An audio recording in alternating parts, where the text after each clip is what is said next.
तो आईपीएल 2026 के mini auction में सबसे कम बजट लेकर के मुंबई इंडियंस पहुंची थी। महज 2 करोड़ रुपए उनके पास थे। उससे पहले लेकिन उन्होंने कुछ बढ़िया ट्रेड किए थे जिसका फायदा उन्हें इस आईपीएल में मिलने वाला है। अगर आप उनकी स्क्वाड देखो तो टॉप ऑर्डर बहुत ही जबरदस्त दिखाई दे रहा है। क्विंटन डीकॉक की वापसी हो गई है। उनके बैकअप के तौर पर रायन रिकल्टन भी वहां पर हैं। तो क्विंटन डीकॉक और उनकी फर्स्ट कॉपी दोनों मुंबई इंडियंस में है। उसके अलावा रोहित शर्मा, तिलक वर्मा, सूर्य कुमार यादव जैसे बल्लेबाज उनके पास हैं। नमन धीर का ऑप्शन है।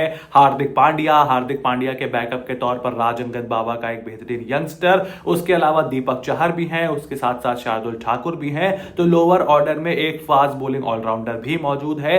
ट्रेंट बोल्ट, जसप्रीत बुमराह, ये एक बहुत ही कमाल की फास्ट बॉलिंग डुओ है। उसके साथ साथ अल्लाह गंजफर इनके पास हैं। मयंक मार्कंडे को दोबारा लेकर के आए हैं। अर्जुन तेंदुलकर को इन्होंने ट्रेड कर दिया था, उनकी जगह शार्दुल ठाकुर दोबारा है। और ऑलराउंडर्स में हार्दिक तो ऑब्वियसली है ही है। उसके साथ साथ ओवरसीज में कॉर्बिन बॉश, विल जैक्स और शर्फेन रदरफोर्ड का भी एक बड़ा ट्रेड इन्होंने किया आईपीएल 2026 से पहले। And Sherfane Rutherford was someone जो कि इस मुंबई इंडियंस की स्क्वाड में बहुत ही अच्छे से फिट हो जाता है, लेकिन क्या उनको खिला पाएंगे, that is the big question. क्योंकि अगर आप इनकी प्लेइंग 11 देखो तो obviously Rohit Sharma, Quinton de Kock पारी की शुरुआत करेंगे।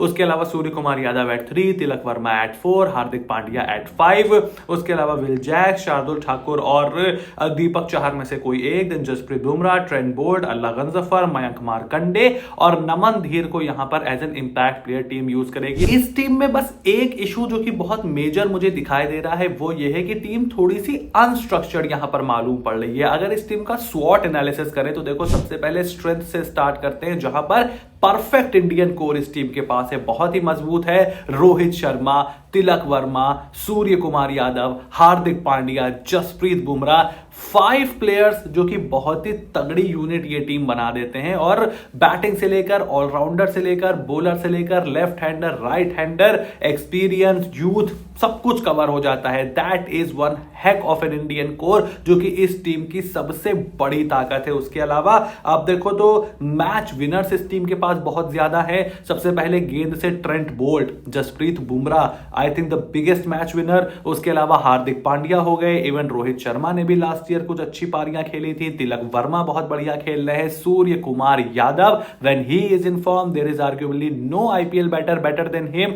वो भी वहां पर हैं। और अब उसमें विल जैक्स को भी इन्होंने ऐड किया है। होपफुली वो भी अच्छा परफॉर्म करेंगे। लास्ट ईयर भी कुछ अच्छी परफॉर्मेंसेस उन्होंने दी थी, लेकिन वीकनेस भी इस टीम के पास यहां पर कुछ है। देखो, सबसे पहले तो बॉलिंग कॉम्बिनेशन। इस टीम में एक स्लो लेफ्ट आर्मर है, मिचेल सैंटनर, जिनको लास्ट ईयर ये खिला रहे थे, लेकिन इस साल अगर ये एक ऑलराउंडर, उसके साथ साथ क्विंटन डीकॉक, अल्लाह गंजफर और ट्रेंट बोल्ट को खिलाते हैं, जो कि मोस्ट लाइकली खिलाएंगे, तो फिर मिच सैंटनर की जगह नहीं बनती। जब मिच सैंटनर की जगह नहीं बनती है तो फिर आपको एक लेफ्ट हैंडर, एक लेफ्ट आर्म स्पिनर आपका कम हो जाता है, एक सेकंड स्पिनर आपका कम हो जाता है। उसको कॉम्पनसेट करने के लिए आपको मयंक मार्कंडे को खिलाना पड़ेगा।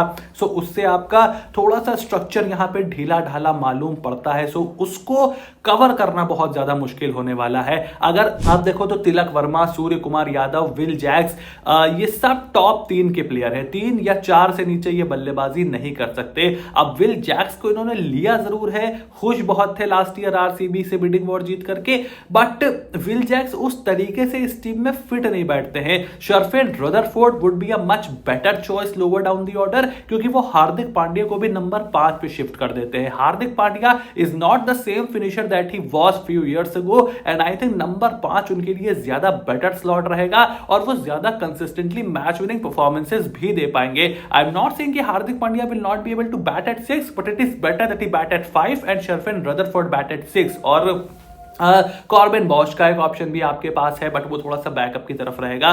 विल जैक्स और शर्फेन रदरफोर्ड, विल जैक्स आपको एक ऑफ स्पिन बॉलिंग का भी बढ़िया ऑप्शन देते हैं, तो वो भी एक लालच मन में होता है। बट उनको इंग्लैंड ने भी ट्राई किया है नीचे बल्लेबाजी करवाने का, बट जितना मैंने उनकी क्रिकेट देखी है, he is more suited to bat in the top 3, और वो तिलक और स्काई से पूरा कवर हो जाता है। सो वो चीज नहीं हो पा रही। सो वो एक बड़ी प्रॉब्लम है यहाँ पर, बॉलिंग और बैटिंग कॉम्बिनेशन और बॉलिंग कॉम्बिनेशन और लोअर ऑर्डर बैट, ये एक बड़ा मसला है यहां पर मुंबई इंडियंस के लिए।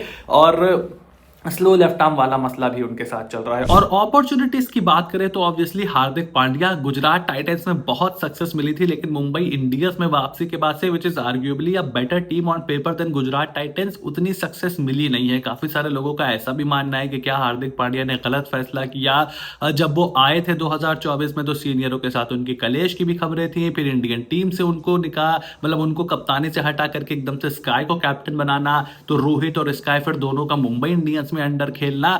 आप कितनी भी दोस्ती यारी बना लो, but this kind of things affect. और हार्दिक पांड्या का एज अ कैप्टन खुद को प्रूव करने का एक ये बड़ी अपॉर्चुनिटी है उनके पास। उसके अलावा रोहित शर्मा के पास एक ये बहुत बड़ी अपॉर्चुनिटी है 2027 के वर्ल्ड कप के उस स्लॉट पर अपना क्लेम और मजबूत कर रही, क्योंकि देखो लास्ट ईयर आईपीएल में उन्होंने थोड़ा सा अच्छा खेला था, बट उससे पहले काफी लंबे सालों तक 400 रन का टोटल आंकड़ा वो पार नहीं करते थे आईपीएल में।